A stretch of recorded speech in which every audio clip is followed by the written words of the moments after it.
তো রিসেন্ট টাইমে আমরা কিন্তু কোথাও গিয়ে দেখছি দেবদা তার লুককে নিয়ে কিন্তু বরাবর একটা এক্সপেরিমেন্ট করে যাচ্ছে।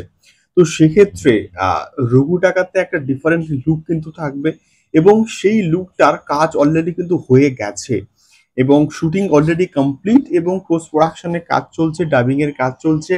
তো ইন বিটুইন দেবদা কিন্তু উড়ে গেছে কোথায় না, প্রজাপতি 2 এর শুটিং করতে লন্ডনে, এবং সেই লন্ডনে গিয়ে প্রজাপতি 2 এর কিন্তু বর্তমানে শুটিং এর কাজ চলছে, হয়তো আর কয়েকদিনের মধ্যে কমপ্লিট হয়ে যাবে।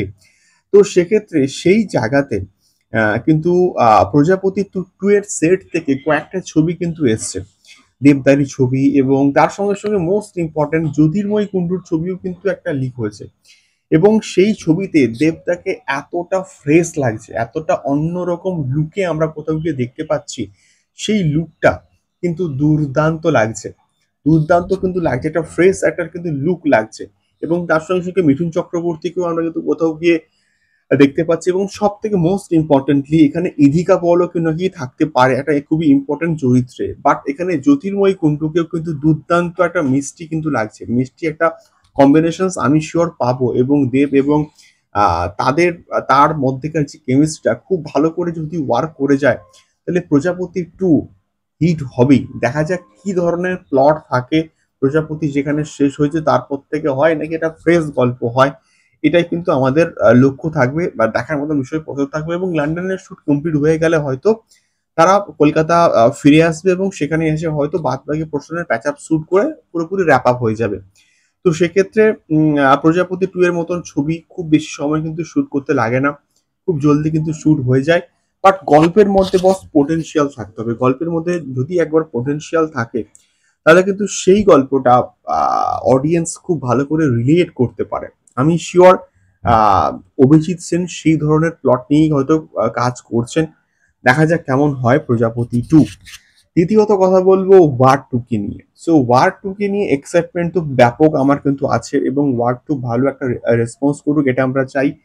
ওয়ার 2 সাউথে নর্থে সব জায়গাতে ভালো রকমের কিন্তু একটা গ্র্যান্ড ওপেনিং নেবে, এবং একটা নন হলিডে রিলিজ হিসাবে 14th অফ অগস্ট কিন্তু মুক্তি পাচ্ছে, কুলির সঙ্গে ক্লাস করবে, সবকিছু মানলাম। বাট প্রমোশন তো ঠিকঠাক করে করে করতে হবে। তো প্রমোশন নিয়ে যে আপডেটটা আমরা পাচ্ছি, ওয়ার 2 টিম নাকি প্ল্যান করেছে, এটা মোটামুটি বিভিন্ন প্ল্যাটফর্ম থেকে এই আপডেটটা আসছে, যে তারা ফুল গান রিলিজ করবে না।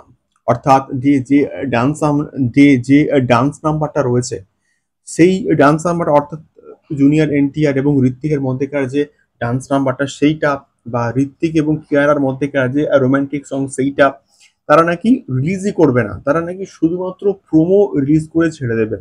তো সেক্ষেত্রে সেইটা কতটা যুক্তিযুক্ত হবে সেটা সব থেকে দেখার মতন কিন্তু বিষয়পত্র। তার কারণটা হচ্ছে অলরেডি ওয়ারে দুটো গান কিন্তু ড্রপ করা হয়েছিল।